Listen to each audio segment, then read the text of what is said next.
পরে বাচ্চাটাকে এইভাবে একটা জায়গায় বেঁধে দেওয়া হয়েছে খেজুর গাছে, তাফসীরে এসেছে খেজুর গাছে। এবার সে এখান থেকে তীর বের করে বাদশা বলছে বিসমিল্লাহি রাব্বি হাযাল গোলাম, নিক্ষেপ করলো। তীরটা ঠিক আল্লাহ পাকের দৃষ্টি দেখেন এত সূক্ষ্ম, ওইটাই বর্ণনা করেছে। তীরটা ঠিক বাচ্চার এই জায়গায় লেগেছে, এই যে মাথার এখান থেকে লেগে এদিকে বের হয়ে গেছে। হ্যাঁ কি বুঝি না, ছেলেটা বাচ্চা বাচ্চা ওই বাচ্চা ছেলেটার এই যে কপালের এই পার থেকে এই পার পর্যন্ত তীর চলে গেল এবং বাচ্চাটা শহীদ হয়ে গেল আলহামদুলিল্লাহ। এবং এই বাচ্চাটা যখন মারা গেল বা শহীদ হয়ে গেল, আর সারা এলাকার মানুষ কি দেখলো যে বাচ্চা তাকে দুইবার চেষ্টা করে মারতে পারে নাই, কিন্তু তার রবের নাম যখন নেওয়া হয়েছে, আল্লাহর নাম নেওয়া হয়েছে, মারতে পেরেছে। দেন পুরো এলাকার সমস্ত মানুষ মুসলিম হয়ে গেল। একজন বাচ্চার জীবনের বিনিময়ে সমস্ত এলাকার মানুষ ইসলামের হেদায়েত পেয়ে গেল আলহামদুলিল্লাহ। এবার বাচ্চার মাথা তো আরো খারাপ, একটাকেই সামলাতে পারছিলাম না, এবার তো সমস্ত এলাকার মানুষ মুসলিম হয়ে গেছে। এখন কি করবেন? এখন সেনাবাহিনীকে আদেশ করা হয়েছে সমস্ত মানুষগুলোকে জড়ো করে একটা গর্ত খোঁড়ো, একটা গর্ত খুঁড়ে সেখানে আগুন জ্বালাও, আগুন জ্বালিয়ে সমস্ত মানুষকে ফেলে দাও। দৃশ্যটাকে কল্পনা করতে পারছেন? একটা পুরো এলাকার মানুষকে একটা মাঠের মধ্যে একত্রিত করে সেখানে আগুন জ্বালিয়ে সবাইকে সেখানে ফেলে দেওয়া হলো এবং তারা চতুর্দিক থেকে এটাকে অবলোকন করতে লাগলো, মজা উপভোগ করতে লাগলো। এটাই আল্লাহ পাক বলেন কুতিলা আসহাবুল উখদুদ ইয হুম আলাইহা কুউদ ওয়া হুম আলা মা ইয়াফআলুনা বিল মুমিনিনা শুহুদ। শেষ পর্যায়ে তাফসীরে এসেছে, শেষ পর্যায়ে একজন মায়ের কোলে একটা ছোট্ট বাচ্চা ছিল। তো সেই মা নিজে লাভ দিবে এটাতে তার কোনো সমস্যা নেই, কিন্তু বাচ্চাটাকে নিয়ে লাভ দেওয়ার জন্য সে ইতস্তত বোধ করছে। তখন আল্লাহ রাব্বুল আলামিন সেই ছোট্ট বাচ্চাটার কোলে, সেই ছোট্ট বাচ্চাটার জবানের মধ্যে আল্লাহর কুদরত নিদর্শন নাজিল করলেন। ওই বাচ্চাটা কথা বলা শুরু করলো। সেই বাচ্চাটা বলল লা তাখাফি ইয়া উম্মা, এটা শব্দটা এমন এসেছে, ইয়া উম্মা, হে আমার মা, লা তাখাফি, তুমি ভয় করো, ফাইন্নাকি আলাল হক, কারণ আপনি সত্যের উপর আছেন, লাভ দিন। যারাই সেই অগ্নিকুণ্ডে সেদিন লাভ দিয়েছে তারাই জান্নাতে স্বাদ পেয়েছে আলহামদুলিল্লাহ। এই হলো আসহাবুল উখদুদের ঘটনা, যেটা আল্লাহ রাব্বুল আলামিন সূরা বুরুজের মধ্যে বলেছেন। এখানে একটাই শিক্ষণীয় বিষয়, ঈমান এর শক্তি। একজন ছোট্ট বালকের মধ্য দিয়ে কিভাবে আল্লাহ রাব্বুল আলামিন পুরো নেশনকে হেদায়েত করতে পারেন, এবং আল্লাহ রাব্বুল আলামিন সমস্ত পরিকল্পনার উপরে মহা পরিকল্পনাকারী, এবং আল্লাহ সুবহানাহু ওয়া তাআলা তাদেরকে চিরস্মরণীয় করে রেখেছেন কোরআনের পাতায়। কিয়ামত পর্যন্ত মানুষ এই ঘটনা পড়বে, তাদের থেকে শিক্ষা গ্রহণ করবে না? তো আল্লাহ রাব্বুল আলামিন সবচেয়ে বেশি স্মার্ট না আমরা সবচেয়ে বেশি স্মার্ট? এরপরে আল্লাহ রাব্বুল আলামিন বলছেন যে তারা ঈমান আনা ছাড়া অন্য কোনো অপরাধ করে নাই। এই মুমিন যারা ছিল আগুনে লাফ দিয়েছে, এদের কি কোনো অপরাধ ছিল? এদের কোনো অপরাধ ছিল? কি অপরাধ ছিল? তারা শুধুমাত্র কি ছিল? মুমিন ছিল। ঈমান আনার ফলে তাদের এই পরিণতি হয়েছে, তাদেরকে অগ্নিকুণ্ডে লাফ দিতে তারা বাধ্য হয়েছে। যারা দিয়েছে তারা কি জান্নাতি না জাহান্নামী? জান্নাতি। ওই যে বালক যে একা দৃষ্টান্ত স্থাপন করে গেল এবং পুরো নেশনকে হেদায়েত দিয়ে গেল, এই বালক সফল না ব্যর্থ? আল্লাহ রাব্বুল আলামিন যদি চান তাহলে এরকম একজন দুইজন মানুষকে দিয়েও পুরো নেশনকে হেদায়েত করাতে পারেন। এবং যেটা হয়ে গেছে আগে সেটা এই যুগেও সম্ভব না? শুধু সম্ভবই না, বরং আপনাদের চোখের সামনে এটা হয়েছেও, কিন্তু আপনারা সেটা বুঝতে পারেন নাই। আপনাদের চোখের সামনে যুগের পর যুগ এমন ঘটনা ঘটেছেও, কিন্তু আপনারা হয়তো বুঝতে পারেন নাই, ধরতে পারেন নাই। আল্লাহ রাব্বুল আলামিন এমন মানুষদেরকে দিয়ে পুরো নেশনকে হেদায়েত করেন। কিছু মানুষকে আল্লাহ পাক পরীক্ষায় ফেলেন, তাদের মধ্য দিয়ে আল্লাহ পুরো নেশনকে হেদায়েত করতে পারেন। তো আল্লাহ পাক এখানে বুরুজ বিশিষ্ট আসমানের কসম করে বলছেন ওয়াল ইয়াউমিল মাউউদ, এবং আমি আরো কসম করছি প্রতিশ্রুত দিনের। ইয়াউম মানে দিন, মাউউদ মানে হচ্ছে যেই দিনটার ওয়াদা করা হয়েছে, মানে প্রতিশ্রুত দিন। এটা কোন দিন? কিয়ামতের দিন। শুকরিয়া। ওয়াল ইয়াউমিল মাউউদ মানে হচ্ছে কিয়ামতের দিনের কসম। আর কিয়ামতের দিনটা কি? একটা বাক্য উত্তর হচ্ছে ইয়াউমা লা তামলিকু নাফসুন লিনাফসিন শাইআ। কিয়ামতের দিন এমন একটা দিন যেই দিন কোনো নফস, মানে কোনো সত্তা অন্য কোনো সত্তার যাররা পরিমাণ উপকার করতে পারবে না। ইয়াউমা লা তামলিকু নাফসুন লিনাফসিন শাইআ ওয়াল আমরু ইয়াউমা ইযিল লিল্লাহ, যেদিন সমস্ত কিছুর দায়িত্ব, আমর, কর্তৃত্ব শুধুমাত্র আল্লাহ পাকের হাতে থাকবে। এই হলো কিয়ামতের দিন। এখানে কোনো পলিটিক্যাল সম্পর্ক চলবে না, কোনো বংশের সম্পর্ক চলবে না, রক্ত, বর্ণ, জাতীয়তাবাদ চলবে না। চলবে কি? ঈমান এবং আমল। ঈমান এবং আমল, এর উপরে আল্লাহ পাক যাকে রহম করবেন সেই জান্নাতে যেতে পারবে। মানুষ তার আমলের বদৌলতেও জান্নাতে যাবে না। মানুষ তার আমলের বদৌলতে কখনো জান্নাতে যাবে না যদি না আল্লাহ পাক তাকে রহম করেন। একজন আবেদ ব্যক্তির ঘটনা আছে, এগুলো সহিহ হাদিসের মধ্যেই আছে। 500 বছর আল্লাহ পাকের ইবাদত করেছিল। কত বছর? 500 বছর। তাকে যখন বলা হচ্ছে যে তুমি আল্লাহর রহমতে জান্নাতে যাও, সে বলে বসেছিল যে বা বলে বসবে কিয়ামতের মাঠে যে আমার আমলের বদৌলতে। তখন আল্লাহ রাব্বুল আলামিন তাকে ডেকে বলবেন যে তোমার সব আমলগুলোকে এক পাল্লায় রাখা হবে, আর আমি তোমাকে যে নেয়ামতগুলো দিয়েছিলাম সেগুলো এখন আরেক পাল্লায় রাখা হবে। দেখা যাবে দুই চোখের যে নেয়ামত, আল্লাহ পাকের দুইটা চোখের যে নেয়ামত যা আল্লাহ মানুষকে দিয়েছেন, ওই 500 বছর ইবাদতের নেকি তার চেয়ে বেশি হয়ে যাবে। মানে দুই চোখের নেয়ামতের চাইতে 500 বছরের ইবাদত কম হয়ে যাবে। তাহলে এই হলো আল্লাহ পাকের রহমতের একটা আমি নমুনা দিলাম যে আল্লাহ পাকের রহমত ছাড়া কেউ জান্নাতে যেতে পারবে না। ওয়াল ইয়াউমিল মাউউদ মানে কিয়ামতের দিন, সেই দিন যেদিন কোন নফসের উপকার করতে পারবে না, পৃথিবীর কোনো সম্পর্ক সেখানে টিকবে না।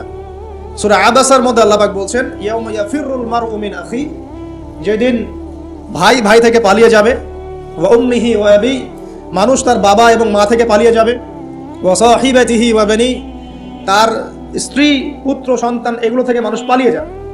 লিকুল্লি ইমরিইম মিনহুম ইয়াউমাইযিন শা'নুন ইউগনি, সেই দিন প্রত্যেক মানুষ নিজের নফসের কথা নিয়েই ব্যস্ত থাকবে। সবাই বলবে ইয়া নাফসি ইয়া নাফসি। তবে শুধু একজন ব্যক্তি আছেন এই পুরো মহাবিশ্বে যিনি বলবেন ইয়া উম্মতি ইয়া উম্মতি। তিনি কে? আমাদের প্রিয় নবী মুহাম্মদুর রাসূলুল্লাহ সাল্লাল্লাহু আলাইহি ওয়াসাল্লাম, এই একমাত্র মানুষ যিনি আল্লাহ পাকের সামনে কিয়ামতের মাঠে বলবেন ইয়া উম্মতি ইয়া উম্মতি, হে আল্লাহ আমার উম্মত, হে আল্লাহ আমার উম্মত। আচ্ছা, সেই নবীর আদর্শ আমরা ভুলে গেছি। সেই নবীর সুন্নত পালন করতে গেলে লজ্জা লাগে। ইয়াং জেনারেশন দেখবেন বিটিএস এর সুন্নত পালন করে, ওই যে ম্যানচেস্টার ইউনাইটেডের সুন্নত ফলো করছে, হ্যাঁ, ক্রিকেট প্লেয়ার, ওই যে ফুটবল প্লেয়ার, বলিউডের নায়ক, বলিউডের নায়িকা, হলিউডের নায়িকা এগুলোর সুন্নত ফলো করছে। তো রাসূলুল্লাহ সাল্লাল্লাহু আলাইহি ওয়াসাল্লামের সুন্নাহ মতো দাড়ি রাখতে লজ্জা লাগে, তার মতো কাপড় পরতে লজ্জা লাগে, হ্যাঁ, তার আদর্শটাকে ফলো করতে লজ্জা লাগে। অথচ সেই মানুষটাই কিয়ামতের মাঠে এই উম্মতের পক্ষে কথা বলবেন যে হে আল্লাহ আমার উম্মত, আমার উম্মত। আর এই মানুষটাকেই জীবিত অবস্থায় 15 বার হত্যা করার চেষ্টা করা হয়েছিল। তাকে নবী মুহাম্মদ সাল্লাল্লাহু আলাইহি ওয়াসাল্লামকে বিস্তারিত জানতে বিশ্ববিখ্যাত বই আর রাহিকুল মাখতুম এটা পড়ে দেখেন। জীবন রাসূল সাল্লাল্লাহু আলাইহি ওয়াসাল্লামের পবিত্র জীবনের উপরে একটা সেরা বই আর রাহিকুল মাখতুম পড়ে দেখেন। তাকে প্রায় 15 বার হত্যা করার চেষ্টা করা হয়েছে এবং তাকে প্রায় 16টা গালি খেতে হয়েছে সারা জীবনে। কতগুলা? যার চরিত্রের মধ্যে যাররা পরিমাণ কোনো পঙ্কিলতা নাই, তাকে মানুষ 16টা গালি দিয়েছে।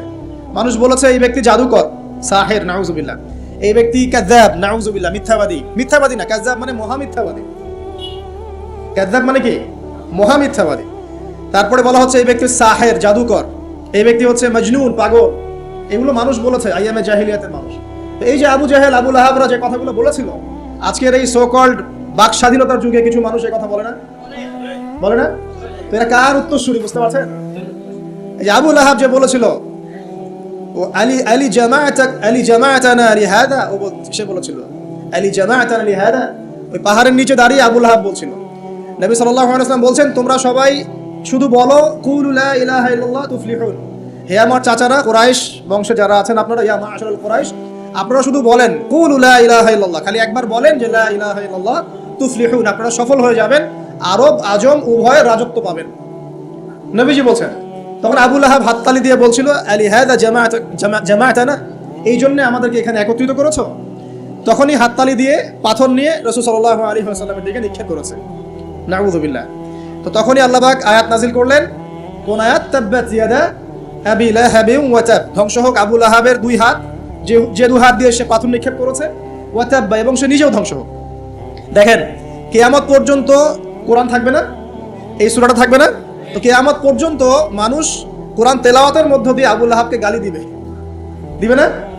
কিয়ামত পর্যন্ত মানুষ কোরআন তেলাওয়াতের মধ্য দিয়ে আবু লাহাবকে কিন্তু অভিসম্পাত করতে থাকবে যে তুমি ধ্বংস হও, তোমার দুই হাত ধ্বংস হোক। এই হলো নবী সাল্লাল্লাহু আলাইহি ওয়াসাল্লামের শান। তাকে কষ্ট দিচ্ছে মানুষ, বলছে যে মুহাম্মদ সাল্লাল্লাহু আলাইহি ওয়াসাল্লাম এমন ব্যক্তি যার সন্তান জীবিত থাকে না, পুত্র সন্তান জীবিত থাকে না। তখন আল্লাহ রাব্বুল আলামিন আয়াত নাজিল করলেন ইন্না আ'তাইনাকাল কাউসার, নিশ্চয়ই আমি আপনাকে কাউসার, মহান মর্যাদা দিয়েছি। এটা শুধু হাউজে কাউসারই নয়, কিন্তু হাউজে কাউসার সহ এই যে দুনিয়ার তার সম্মান, তার নাম শুনলে আমরা দরুদ পড়ি, তার ইজ্জত, তার শান শওকাত, এগুলোও কাউসার, সবই কাউসার। তো নিশ্চয়ই আমি আপনাকে কাউসার দিয়ে দিয়েছি। ফাসাল্লি লিরাব্বিকা ওয়ানহার, আপনি মন খারাপ করেন না, আপনি আপনার রবের জন্য সালাত আদায় করেন, তার পথে স্যাক্রিফাইস করেন। কুরবানি মানে শুধু কিন্তু পশু কুরবানি নয়, এখানে তার পথে আত্মত্যাগ করা, যেটা রাসূল সাল্লাল্লাহু আলাইহি ওয়াসাল্লাম সারা জীবন করে গেছে। ইন্না শানিয়াকা হুয়াল আবতার, নিশ্চয়ই আপনার যারা শত্রু এরা সব নির্বংশ হয়ে যাবে। তো ওই যে আবু জাহেলের সুন্নতগুলো কিন্তু এখনো চালু আছে। দেখবেন সুযোগ পেলেই মানুষ রাসূলুল্লাহ সাল্লাল্লাহু আলাইহি ওয়াসাল্লামের পবিত্র চরিত্র নিয়ে কথা বলে। তো যারা অজ্ঞ তাদের ব্যাপারে আমাদের আফসোস অতটা নয় যতটা আমাদের এই মুসলিম যুবকদেরকে নিয়ে আমাদের আফসোস। এই মুসলিম পরিবারে জন্মগ্রহণ করার পরেও আজ পর্যন্ত কেউ রাসূলের জীবনী পড়ে দেখলো না, আজ পর্যন্ত রাসূলের সুন্নাত ফলো করার সুযোগ হলো না, তৌফিক হলো না। 5 ওয়াক্ত নামাজটুকু পড়তে পারছেন না, দাড়িটা ছাড়তে পারছেন না, টাকনুর উপরে কাপড় উঠাতে পারছেন না, হারাম রিজিক ছাড়তে পারছেন না, মাদক ছাড়তে পারছেন না, জিনা পণ ছাড়তে পারছেন না, অথচ আপনি রাসূলুল্লাহ সাল্লাল্লাহু আলাইহি ওয়াসাল্লামের উম্মত।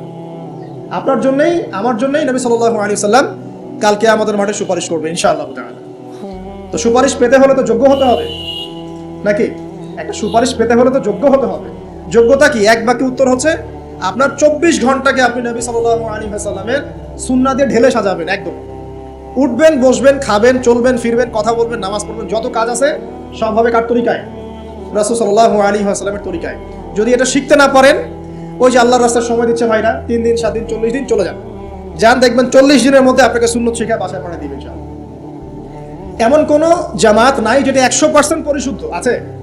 তো ওই বিতর্কিত বিষয়গুলো ছাড়েন, বিতর্কিত বিষয়গুলো আপাতত ছেড়ে দেন।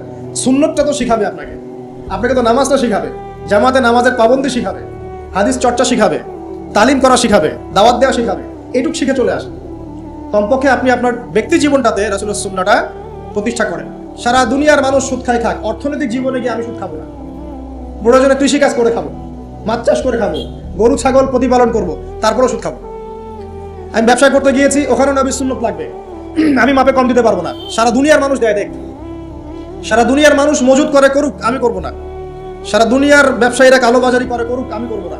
একজন মুসলিম যুবকের চরিত্র হবে। আপনি চাকরি করতে গিয়েছেন, চাকরি করা অবস্থায় যদি দেখেন যে হ্যাঁ আপনি নীতি নৈতিকতা বজায় রেখে করতে পারছেন, আলহামদুলিল্লাহ। যদি দেখেন এখানে আপনি ইসলামে টিকতে পারছেন না, রিজাইন দিয়ে চলে আসেন, এসে নিজস্ব প্রজেক্ট তৈরি করেন। এমন অনেক মানুষকে আমরা চিনি যারা বড় বড় চাকরি ছেড়ে দিয়ে, হারাম চাকরি ছেড়ে দিয়ে কৃষি কাজ করেছে, করে আল্লাহ পাক তাদেরকে আমি স্বাবলম্বী করেছে। রিজিক কার হাতে ভাই? আল্লাহর হাতে। আর কোরআনে কিন্তু বেশি থেকে বেশি কৃষিভিত্তিক অর্থনীতির কথাই বলা হচ্ছে। দেখবেন কোরআন পড়ে দেখবেন বেশি থেকে বেশি কৃষিভিত্তিক অর্থনীতির কথাই বলা হচ্ছে এবং ব্যবসার কথা বলা হচ্ছে। এর মানে এই না আপনি চাকরি করতে পারবেন না, পারবেন। যদি আপনি চাকরি করা অবস্থায় কোরআন সুন্নাহ ফলো করতে পারেন, আলহামদুলিল্লাহ। যদি না পারেন, প্রতিবন্ধকতা থাকে, একেবারেই পারছেন না, দেয়ালে পিঠ থেকে যাচ্ছে, ছেড়ে দেন। পরকালটাকে ইহকালের জন্য নষ্ট করেন না। আল্লাহ পাক বোঝার তৌফিক দান করুন। এবার সমাজ চালাবেন, এখানেও রাসূলের সুন্নাহ প্রয়োজন আছে। মন গড়া সুন্নত দিয়ে সমাজ সংস্কার হবে না, রাসূলের সুন্নত দিয়েই সমাজ সংস্কার হবে ইনশাআল্লাহ তাআলা। দাওয়াতি কাজ করব, সেখানেও রাসূলের সুন্নত লাগবে। মন গড়া স্টাইলে দাওয়াতি কাজ করা যাবে না। যেটা বলবো, যেটা করব, যেটা মানুষের জন্য কল্যাণকর মনে করবো, এটা রাসূলের পক্ষ থেকে দলিল থাকতে হবে। আল্লাহ পাক আমাদেরকে বোঝার তৌফিক দান করুন, আমিন। এবং এখানে শৈথিল্যতা প্রদর্শন করা যাবে না দাওয়াতের ক্ষেত্রে। গোলালু মার্কা সব তরকারিতেই চলে, এমন চললে হবে না। আবার খুব চরমপন্থী, মানে পান থেকে চুন খসলেই একজনকে খারেজি ফতোয়া দিয়ে একদম ভিতরে ঢুকাই দিচ্ছে, এইসব চলবে না। মধ্যমপন্থী তরিকা লাগবে। ওয়াকাযালিকা জাআলনাকুম উম্মাতান ওয়াসাতা, আল্লাহ পাক বলছেন এভাবেই আমি তোমাদেরকে মধ্যমপন্থী উম্মত করেছি। মধ্যমপন্থী উম্মত, যারা শৈথিল্যতা প্রদর্শন করবে না, আবার চরমপন্থীও হবে না। চরমপন্থায় কি কোনো লাভ হয়? চরমপন্থায় কি ইসলামের উল্টা ক্ষতি হচ্ছে? আবার শৈথিল্যতাবাদী ওই আকীদায় চলে গেলে সমস্যা। তখন দেখা যাবে হারাম হালাল সব গুলায় ফেলছেন, আর একটা গোলালু মার্কা কনসেপ্ট নিয়ে কবরে যাওয়া লাগতেছে। আল্লাহ পাক বোঝার তৌফিক দান করুন, আমিন। তো এক কথায় প্রিয় ভাইয়েরা, ওই কিয়ামতের মাঠে রাসূলুল্লাহ সাল্লাল্লাহু আলাইহি ওয়াসাল্লামই একমাত্র সত্তা যিনি পুরো উম্মার জন্য সুপারিশ করবেন ইনশাআল্লাহ। তো সেই সুপারিশ পাওয়ার যোগ্য হতে হলে আমাদের চলনে বলনে, কথায় কাজে, ব্যবসা, অর্থনীতি সব ক্ষেত্রে রাসূলের সুন্নাহকে সর্বোচ্চ অগ্রাধিকার দিতে হবে। অনেক আদর্শের কথা আমরা বলি, সবচেয়ে সেরা আদর্শ মুহাম্মদ সাল্লাল্লাহু আলাইহি ওয়াসাল্লাম। তার আদর্শের উপরে কোনো আদর্শ নাই। অতএব এই আদর্শটাকে মনে প্রাণে ধারণ করা, লালন করা, মনে মননে ধারণ করে বাস্তবে ইমপ্লিমেন্ট করা। আল্লাহ পাক আমাদেরকে তৌফিক এনায়েত করুন, আমিন। তো প্রিয় ভাইরা, কিয়ামতের মাঠ সম্পর্কে অনেক ভয়াবহ চিত্র আছে, আজকে আমি সেটা বলার সুযোগ পাচ্ছি না। এতটুকু বলবো, এটা হচ্ছে ন্যায় বিচারের মাঠ। এখানে যাররা পরিমাণ বান্দার হক নষ্ট করে পার পাওয়া যাবে না। আল্লাহ পাকের সাথে জড়িত 1000টা পাপ থাকলেও আল্লাহ পাক মাফ করতে পারেন, ঠিক আছে, কিন্তু বান্দার সাথে জড়িত হক থাকলে বান্দার কাছেই ক্ষমা নিতে হবে। আর একটা পাপ নিয়ে কবরে যাওয়া যাবে না। একটা পাপ, সেটা কি? সেটা হলো শিরকের পাপ। শিরিকের পাপ নিয়ে কবরে যাওয়া যাবে না। বেঁচে থাকতেই শিরিকের সাথে সম্পৃক্ত যত আকীদা আমল আছে তওবা করতে হবে, ছাড়তে হবে। আল্লাহ রাব্বুল আলামিন আমাদেরকে শিরক এবং কুফর থেকে হেফাজত করুন, আমিন। আল্লাহ পাকের পরের আয়াতে বলছেন ওয়া শাহিদি ওয়া মাশহুদ। একটা চমৎকার ঘটনা আসবে সামনে ইনশাআল্লাহ, মনোযোগ ধরে রাখেন। আল্লাহ বলছেন ওয়া শাহিদি ওয়া মাশহুদ, আমি আল্লাহ কসম করছি শাহেদের এবং মাশহুদের। শাহেদ কি? তাফসীরের কিতাব এসেছে শাহেদ মানে হচ্ছে জুমার দিন। কোন দিন? জুমার দিন। এই যে দেখেন, জুমার দিনে মুসলিমদের একটা কাজ কমন, সেটা হলো গোশতের দোকানে দাঁড়িয়ে গরুর গোশত কেনা। সকাল সকাল দেখবেন জুমার দিনে হাজির কসাইয়ের দোকানে, আজকে জুমার দিন গরু খাইতেই হবে, নাকি ভাই? কথাটা কি ঠিক না ঠিক? দেখবেন শহরের যতগুলো কসাইখানা আছে সকাল সকাল হাজির জুমার দিন গোশত খাইতে হবে। অথচ জুমার দিনটা এত ইম্পর্টেন্ট, এই দিনে দোয়া কবুল হয়। যে কোনো দোয়া আল্লাহর কাছে চাবেন কবুল হবে। এই দিনে সূরা কাহাফ পড়তে হয়, এই দিনে তাড়াতাড়ি মসজিদে আসতে হয়, গোসল করে সুগন্ধি মেখে সুন্দর কাপড় পরে ইমামের কাছাকাছি এসে বসতে হয়। তাহলে প্রত্যেক কদমে 1 বছরের রোজা, 1 বছরের তাহাজ্জুদে নেকি হয়। তো জুমার দিন খুবই ইম্পর্টেন্ট। দেখবেন জুমার দিনে কি করে, গরুর গোশত খাবে, খাওয়াই লাগবে। মুরগি খাওয়া তো যাবেই না, সবজি খাওয়া যাবেই না, ঠিক আছে? তারপরে স্ত্রী সন্তান বউ বাচ্চাকে নিয়ে সকাল সকাল বের হয়ে চলে গেলাম, সারা বিকেল ঘুরতেছি, রাত্রে ঘুরতেছি, সন্ধ্যায় ঘুরতেছি। মানে ওই দিনটা দেখবেন গান বাজনা, পার্টি, এই বিয়ের অনুষ্ঠান, এই জন্মদিন, এই ওরিয়েন্টেশন, এই অমুক তমুক সব জুমার দিনে। অথচ জুমার দিনটাকে আল্লাহ পাক দিয়েছেন ওয়া শাহিদ, সাক্ষ্যদাতা। মানে জুমার দিন আপনাকে সাক্ষী দিবে যে আপনি এই দিন কি করেছেন। জুমার দিনের কাজগুলো পড়ে নেবেন বই থেকে, আল্লাহ পাক তৌফিক দান করুন, আমিন। ওয়া মাশহুদ, এবং মাশহুদের কসম করছি। মাশহুদ কি? মাশহুদ মানে আরাফার দিন। কোন দিন? আরাফার দিন। এটা কোন দিন? যুব সমাজকে জিজ্ঞাসা করেন, বলতে পারবে না। আরাফার দিন কোন দিন? এখনকার তরুণ প্রজন্ম দেখেন আরাফার দিন কোন দিন বলতে পারবে না। জিজ্ঞাসা করেন পর্যায় সারণীতে ওই যে মৌলের নাম, হাইড্রোজেন থেকে একদম শেষ পর্যন্ত সব বলে দিবে, পারমাণবিক ভর, পারমাণবিক সংখ্যা সব বলে দিবে। ফিজিক্সের প্রশ্নগুলো জিজ্ঞাসা করেন, সব বলে দিবে। ওই যে হায়ার ম্যাথ আছে, হায়ার ম্যাথের প্রশ্ন বলে দিবে। বায়োলজির যে কঠিন কঠিন বৈজ্ঞানিক নামগুলো আছে না, ব্যাঙের বৈজ্ঞানিক নাম, অমুকের তমুকের, মানুষ সব বলে দিবে। বলেন মাশহুদ কাকে বলে? ওয়া শাহিদি ওয়া মাশহুদ, আয়াতটা শুনছো কখনো? বলবে শুনি নাই। এই হলো অবস্থা, শিক্ষা সিস্টেমের এই হলো অবস্থা। কেউ কি বলেছে যে ডাক্তার হওয়া যাবে না, ইঞ্জিনিয়ার হওয়া যাবে না, বা জেনারেল লাইনে পড়া যাবে না? এমনটা কি কেউ বলেছে? কিন্তু কোরআন সুন্নাহর জ্ঞানকে বিসর্জন দিয়ে, ওই জ্ঞানটাকে বিসর্জন দিয়ে তোমাকে ডাক্তার হতে হবে? আমার তো মাঝে মাঝে মনে হয় যে এইসব সেকশনে এই সায়েন্টিফিক পড়াগুলোর পাশাপাশি মানবিক কিছু পড়াশোনা দেওয়া দরকার। আগে মানুষ বানানো দরকার, কিভাবে পেশেন্টদের সাথে ভালো ব্যবহার করতে হয় শেখানো দরকার, কিভাবে একজন অসুস্থ মানুষের সাথে ভালো বিহেভ করতে হয় শেখানো দরকার। খালি কিভাবে ইনজেকশন পুশ করতে হয় আর কিভাবে ওষুধ দিতে হয় এটুকু শেখানো যথেষ্ট না। একটা বিহেভিয়ার, মানবতা শেখানো দরকার। একটা ইঞ্জিনিয়ারকে শেখান যে চুরি করা হারাম, তাকে শেখান আগে, নাহলে বড় হয়ে অনেক বড় ইঞ্জিনিয়ার হতে পারে কিন্তু দেখবেন ভিতরে চুরি করছে। তো একটা মানবিক শিক্ষার দরকার আছে, হিউম্যান বিহেভিয়ার শেখানো দরকার। তো এই শিক্ষাগুলো কে দিবে? কোরআন দিবে, হাদিস দিবে, রাসূলের সুন্নাহ দিবে। তখন গিয়ে তো সে পরিপূর্ণ মানুষ হবে। আর যাদের মধ্যে এই দুইটা শিক্ষা একত্রিত হবে দেখবেন তারা সোনার মানুষ হবে। তো এই দুইটা শিক্ষাকে আমরা অর্জন করতে পারি না? কেউ কি বলেছে জেনারেল লাইনে পড়া বাদ দিয়ে দাও, বাদ দিয়ে একদম সবাই মৌলবী হয়ে যাও? সবাই যদি আলেম হয়ে যায় তাহলে ভাই সামরিক ক্ষেত্রে কে কাজ করবে, প্রশাসনে কে কাজ করবে, জনপ্রতিনিধি কে হবে, ইসলামিক ব্যাংকিং সেকশন কে চালাবে? ঠিক আছে না? সব সেকশনে মানুষের প্রয়োজন আছে না? তো সব সেকশনে মানুষের দরকার আছে, কিন্তু সেই মানুষগুলোর আত্মাটাকে কোরআন সুন্নাহর আধ্যাত্মিকত্ব দিয়ে ঢেলে সাজাতে হবে। আল্লাহ পাক তৌফিক এনায়েত করুন, আমিন। যদি অমুসলিম হয়, অমুসলিম হওয়ার পরেও যদি সে তার ধর্ম মেনে চলে দেখবেন সেও কিন্তু ভালো মানুষ হবে। আসলে যারা এই বিশ্বে ফাসাদ সৃষ্টি করে বেড়াচ্ছে এদের সাথে ধর্মের কোনো সম্পর্ক নাই। যারা এই বিশ্বে ফাসাদ সৃষ্টি করছে এদের সাথে আসলে ধর্মের কোনো সম্পর্ক নাই। সে যদি সত্যিকার অর্থেই তার ধর্ম পালন করতো তাহলে কিন্তু সে তার ধর্মের প্রতি অনুগত থাকতো। কোন ধর্ম কি বলেছে বিনা বিচারে বা নিষ্পাপ মানুষকে হত্যা করো? কোন ধর্ম? একটা রিলিজন আমাকে দেখান যে বলেছে মিথ্যা কথা বলো, হারাম খাও, সুদ খাও, বেপরদায় চলো, নগ্ন হয়ে চলো? একটা ধর্ম বলেছে? তাহলে প্রত্যেকটা ধর্মের মূল কথাগুলো কিন্তু মোটামুটি একরকম। তো সবাই যদি সবার ধর্ম মেনে চলে কোনো সমস্যা? এরপরে যে পড়াশোনা করে দেখবে যে হ্যাঁ ইসলামী চূড়ান্ত রিলিজন, এর মধ্যে সমস্ত বিষয়ের সমাধান আছে, এটা ফাইনাল টেস্টিমেন্ট, তখন সে মুহাম্মদ সাল্লাল্লাহু আলাইহি ওয়াসাল্লামের আনুগত্য করবে, সাক্ষ্য দিবে আশহাদু আল্লা ইলাহা ইল্লাল্লাহ ওয়া আন্না মুহাম্মাদান আবদুহু ওয়া রাসূলুহু, মুসলিম হয়ে যাবে ইনশাআল্লাহ। মুসলিম হলেই, কালিমা পড়লেই একদিন না একদিন সে জান্নাতে যাবে ইনশাআল্লাহ, যদি তার আকীদার মধ্যে শিরক না থাকে, কুফর না থাকে, আমলে বেদাত না থাকে, হারাম রিজিক না থাকে। আল্লাহ পাক আমাদেরকে পরিপূর্ণ মুসলিম হওয়ার তৌফিক এনায়েত করুন, আমিন। এই যে মাশহুদ বলছিলাম আরাফার দিন, আরাফার দিন নিয়ে আমার স্বতন্ত্র একটা লেকচার আছে, ওইটা দেখে নিন। আরাফার দিনের ফজিলত, এর যে তাৎপর্য, এবং এই দিনে নবী সাল্লাল্লাহু আলাইহি ওয়াসাল্লামের একটা বিদায় হজের ভাষণ আছে, এটা নিয়ে আমি স্বতন্ত্র একটা খুতবা দিয়েছি, শুনে নেবেন ইনশাআল্লাহ। আর বাসায় গিয়ে অবশ্যই আর রাহিকুল মাকতুম বইটা পড়বেন, এখানে সমস্ত বিষয়গুলো লেখা আছে। এই তিনটা কসম, পুরো মহাবিশ্বের কসম, তারপরে হচ্ছে কিসের, কিয়ামত দিবসের কসম, আর এই যে জুমা এবং আরাফার দিবসের কসম। কসমগুলো কি বড় বড় না, না ছোট ছোট? বিশাল বিশাল কসম, মানে বিশাল বিশাল কসম নিয়ে আল্লাহ রাব্বুল আলামিন এখন একটা বড় ঘটনা বলতে যাচ্ছেন। সিকোয়েন্সটা দেখেন, বড় বড় কিছু কসম আল্লাহ করলেন, মহাবিশ্বের কসম, বিশাল বিশাল নক্ষত্রের কসম, ঠিক আছে, জুমার দিন বড় দিন, আরাফার দিন বিশাল দিন, এবং কিয়ামতের দিন একটা ভয়াবহ বিশাল দিন। এই সমস্ত বিশাল বিশাল বিষয়গুলোর কসম করে আল্লাহ পাক বলছেন কুতিলা আসহাবুল উখদুদ। কি কথা? কুতিলা আসহাবুল উখদুদ। আসহাবুল উখদুদ ধ্বংস হয়েছে। কে আসহাবুল উখদুদ? সামনে যাই, মজার একটা ঘটনা আসবে। আন-নারি যাতিল ওয়াকুদ, যখন আগুন দাউ দাউ করে জ্বলছিল, আসহাবুল উখদুদ ধ্বংস হয়ে গেছে যখন আগুন দাউ দাউ করে জ্বলছিল। ইযহুম আলাইহা কুউদ, এবং আসহাবুল উখদুদের লোকরা এই আগুনের কুণ্ডলীর চারপাশে বসেছিল। মনে করেন এখানে বিশাল একটা আগুন জ্বালিয়ে রাখা হয়েছে, এখানে দাউ দাউ করে আগুন জ্বলছে, আর কিছু মানুষ তার চারপাশে বড় বড় কুরসিতে, চেয়ারে হেলান দিয়ে বসে মজা উপভোগ করছে। এই হলো আসহাবুল উখদুদ। এদেরকে আল্লাহ পাক বলছেন এরা ধ্বংস হোক।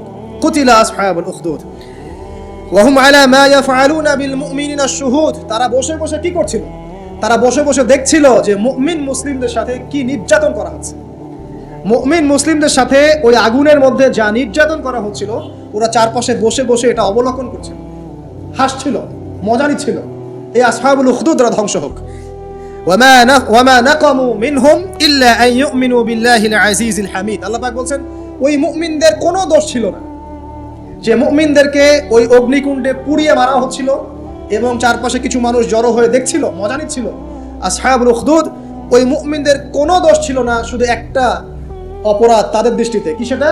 যে এই মুমিনরা এক আল্লাহর প্রতি ঈমান এনেছিল। এই মুমিন হওয়া ছাড়া তাদের কোনো দোষ ছিল না। কথা বুঝতে পারছেন? এবার চলে আসেন এখানে কিভাবে আসলাম। বহুদিন আগের কথা, কত বছর আমরা জানি না। একজন প্রতাপশালী বাদশা ছিল, এখনকার বিশ্ব নেতাদের মতোই পরাশক্তি, ওই যে আসহাবুল কাহফের মতো, বা ওই নমরুদের মতো, বা ওই যে ফেরাউন তার মতো একজন প্রতাপশালী বাদশা ছিল। তার অধীনে একজন বড় জাদুকর ছিল। কি ছিল? আচ্ছা, মজা আছে, ভালো করে বোঝেন। একটা বড় জাদুকর ছিল। এখনো কিন্তু বহু কান্ট্রি এই জাদুবিদ্যার চর্চা করে, আপনারা জানেন না। ভিতরে ভিতরে জাদুবিদ্যার চর্চা এখনো চলছে। আর এই জাদু সত্য, জাদু সত্য, চোখের বদনজরও সত্য। সায়েন্স বিশ্বাস করুক না করুক, এগুলো সত্য, কারণ কোরআন বলেছে সত্য, ব্যাস সত্য। জিন সত্য নাকি মিথ্যা?